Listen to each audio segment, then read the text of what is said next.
accordance with the verdict that the jury has rendered, this court hereby sentences you to 90 years in the Texas Department of Criminal Justice and a $10,000 fine as imposed by the jury. You may be seated. Is there any... I got nightmares in my head, I fear thoughts build up until I can't hear. My mind fills up into a creature, and it haunts me somewhere much deeper. I got nightmares in my head, I fear the thoughts build up until I can't hear. That my mind fills up into a creature, and it haunts me somewhere much deeper. Hello and welcome to True Crime Rocket Science, the most authentic voice in true crime. When the verdict was read, when Caitlin Armstrong learned that she was convicted and when she learned her fate, that she was sentenced to 90 years in prison, that's 9-0, she showed no emotion.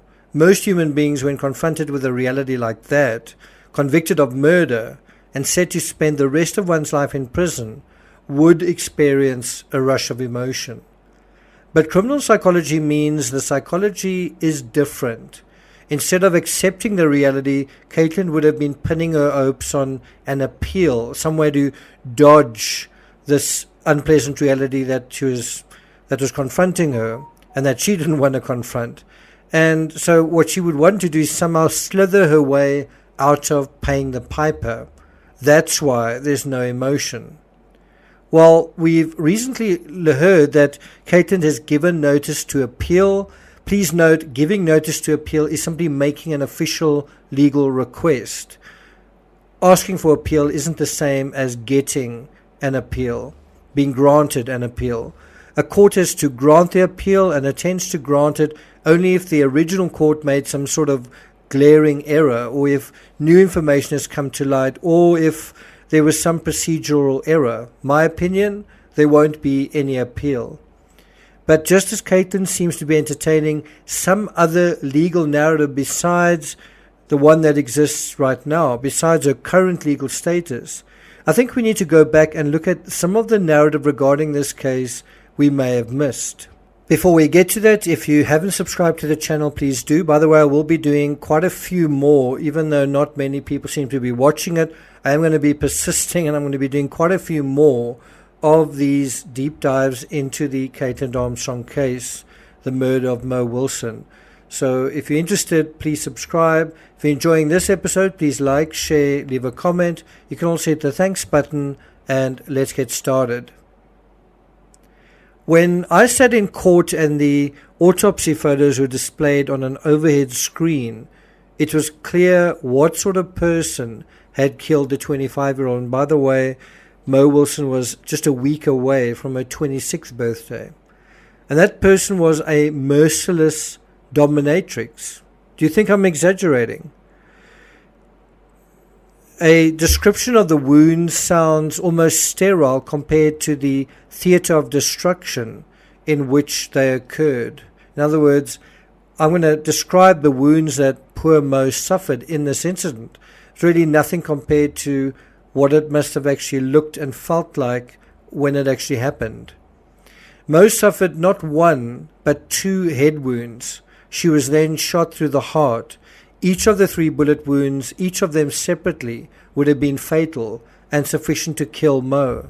Even after shooting Mo to death 3 times, point blank, Caitlin still wasn't done. On her way out, she saw Mo's bicycle. It wasn't just a bicycle to Caitlin, but a symbol of competition. Not necessarily cycling competition, but that too, but also sexual competition. A symbol of rivalry, a symbol of threat, but a symbol of pain to Caitlin above all. Even with Mo's screams and the shots from her Sig Sauer still ringing in her ears, all of which placed her in real peril in terms of being discovered, Caitlin was still caught in a rage, still fueled by jealousy, even after having permanently stopped Mo, permanently silenced her, permanently gotten rid of her. The pain in her own breast, the pain of betrayal still burned. This is why she picked up the bicycle.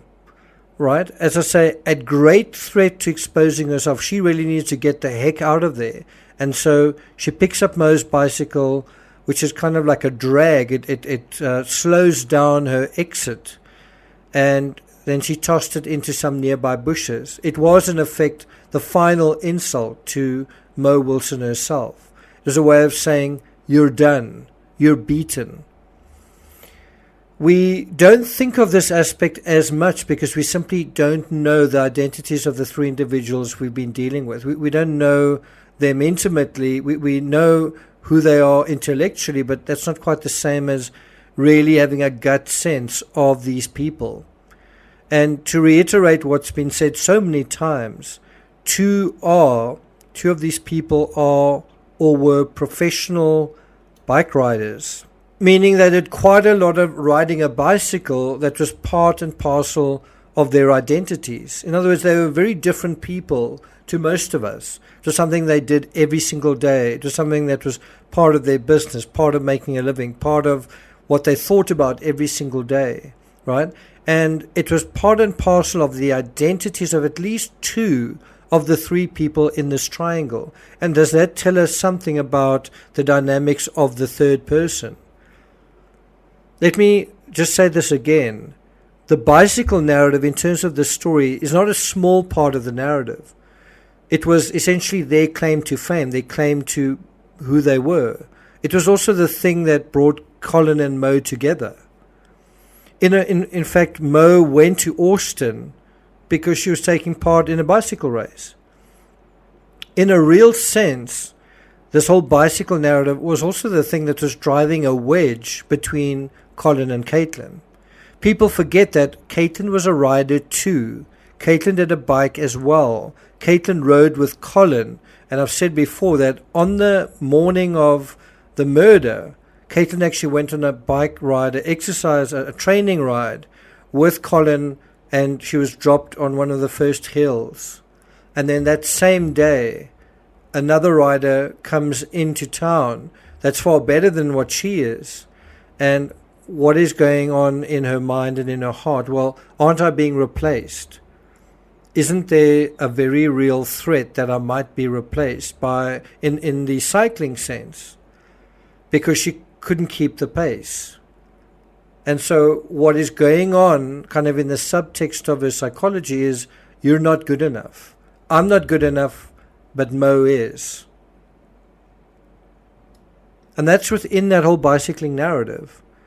And of course, she's not good enough because her partner is a professional bike rider, and he measures someone's worth to a large extent in terms of their pedigree on a bicycle, their potential on a bicycle. And so this is why throwing away the bicycle in an emotional sense made complete sense.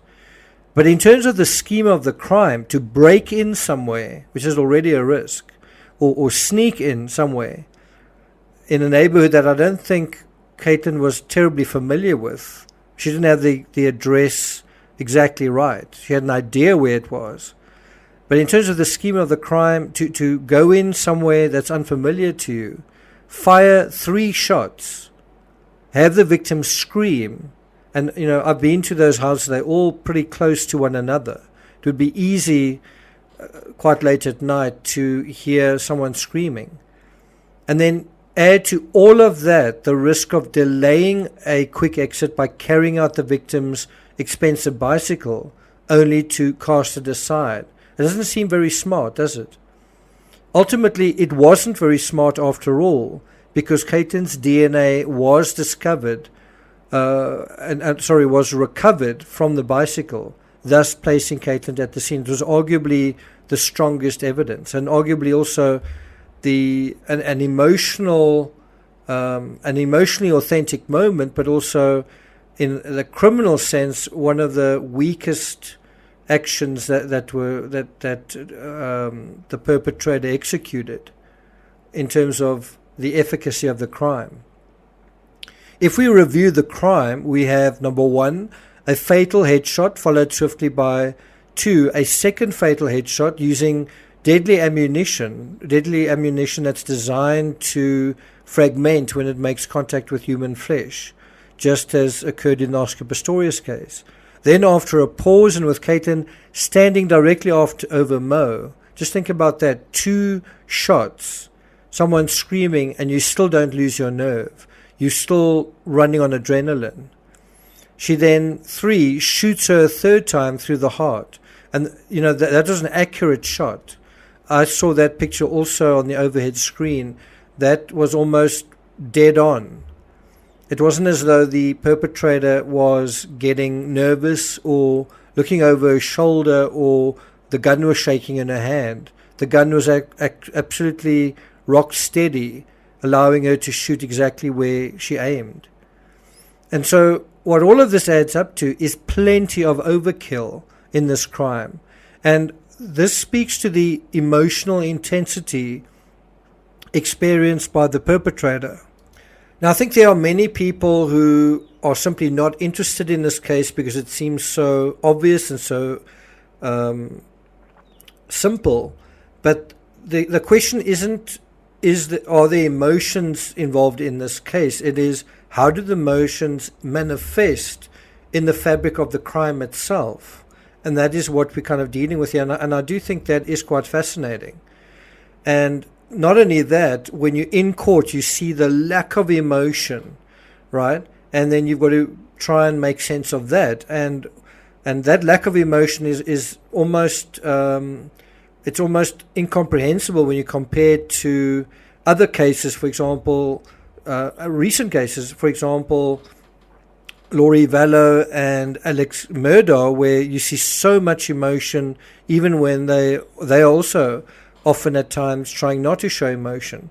And so this is why the lack of emotion in court by Caitlin is a big lie and a big act and a performance meant to confuse the court about what really happened, because it's natural to make the obvious assumption here that someone got very emotional.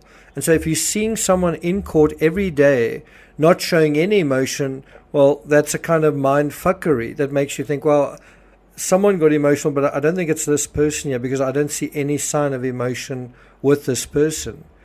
But that's exactly the point. Number 4, the bicycle was a symbol of who Mo was and also what she was to Colin, who was a professional cyclist. And this is why getting rid of the bicycle was psychologically and emotionally essential to the perpetrator. One could also argue that getting rid of the bicycle was similar to the staging in the Morphew case, that without this staging, right, also the ransom note in the Ramsey case, if you took the ransom note away, where would your thoughts naturally gravitate to? And so that is what the staging is meant to interfere with, is the natural thought process. This idea of where anyone's thoughts would naturally gravitate to in a particular direction.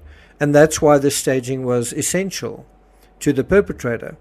And I think the relationship dynamic, once it was clarified, did make it abundantly clear what the motive was. And I think the same applies to the Ramsey case, if you know what the relationship dynamics were there. And I think the same is also true with so many of these other cases, but also Laurie Vallow. But especially in the situation with Caitlin Armstrong, Mo Wilson, and Colin Strickland, you can see just how inevitable everything was.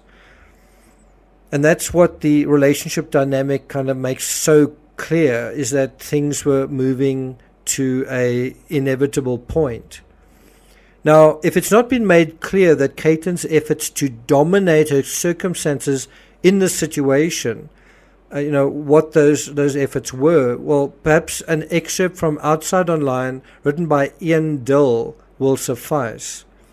Now, again, you might say, you know what, I think I know all there is to know about this case. I haven't really learned anything new about the emotional sides of things. Well, I'm going to challenge you on that point as we go into this next section. This is quoting from Dill's Outside Online article. When Caitlin returned home on the night of the murder, she was wearing yoga clothes and carried a yoga mat. She didn't ask Colin where he'd been and didn't mention that she'd been trying to get in touch. They went inside. He poured himself a glass of rye and sat at the kitchen table. She asked him to pour her one too. Friends of mine, that's friends of the writer, familiar with the events of that night, told me that Armstrong then approached Strickland and initiated sex, and she was rough and dominating. They were regularly intimate, but this forcefulness was unusual. Strickland didn't mind it at the time, but later, in the wake of Wilson's death and Armstrong's murder charge, Strickland would feel traumatized by memories of the experience, end quote. Now, what's interesting about this anecdote, which may or may not be true, because it's really what somebody said, it's Strickland's assertion in court that on the night he met Mo and on the night that she was murdered, he and Caitlin were staying in separate rooms in the same house in Austin. Now, again, it's not clear whether that's true either, or whether the sex story is true, but it certainly seems a strange dynamic to actually imagine. Two individuals go out on something resembling a date. They've been warned previously by a third individual, and this third individual returns home after murdering her, and the surviving individual who is aware of this kind of rivalry that's kind of going on is apparently happy to go along with this sexual encounter with the surviving individual, with the murderer, despite what has preceded all of that. And I kind of mean it from the perspective of Caitlin wanting to go through with this and Colin as well. And of course, it's possible that this story isn't true.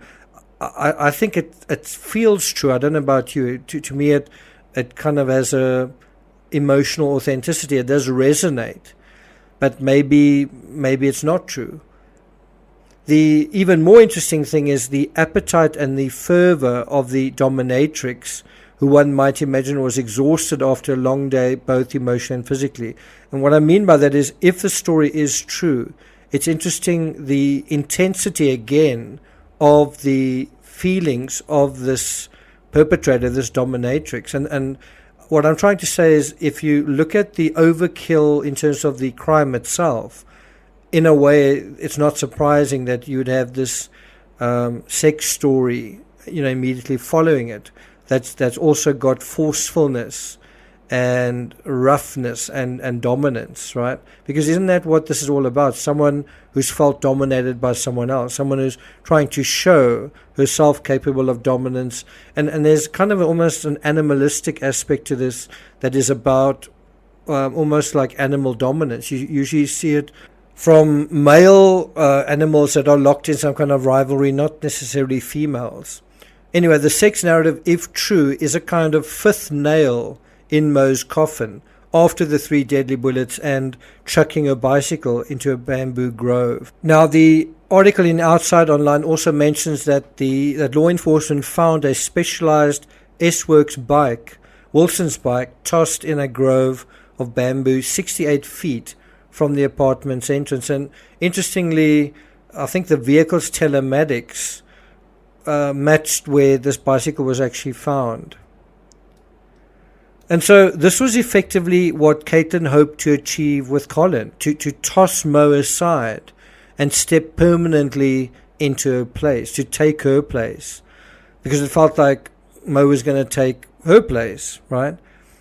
Of course, the same lack of appreciating, for what would follow that night is the lack of appreciation going on in the heart and mind of the person who was told the verdict and who we see on camera seemingly not showing any reaction. What we are seeing is a very determined person, and also someone who's also very capable of denial, being literally blinded by denial. I also think, again, in this sort of animal context, when your home is, when your home setting that you share supposedly with your sexual partner is in a kind of hanging in the balance, that makes that sexual rivalry all the more fraught. If your anchor to your own home is kind of hanging in the balance, then you can imagine how that intensity is really, a lot is riding on that you might lose your home. If you lose your partner, you might lose your home. And so the terror, I think, is that we are all capable of denying the obvious in our lives, obvious things that we don't want to see, that we try not to see, right? And we try not to see that in some way. How will our emotions simply override our common sense? And that is why critical thinking is so important, because it's through critical thinking that we can come back to reality, that we can see with the right perspective into our own situations. Because what emotions can do is make us drunk, give us an out of balance, out of kilter idea of the proportions and the perspectives in our own lives. And so the way out of that impasse is to be capable of critical thinking, which is to say rational thinking. And so I want to ask you, it's a question you can ponder quietly by yourself, is what area are you denying the obvious in your own life right now, right? And you may not be able to answer that question, but if you think on that question several times repeatedly, you might start to see what that thing is that you haven't realized you've been denying, but maybe you are. And maybe it's time to stop denying that obvious thing and to do something about it, something constructive, something that's not based on emotions but based on an intelligent approach. Anyway, I do hope you find a constructive solution to whatever this potential thing is. Thank you for listening, and I'll see you guys next time.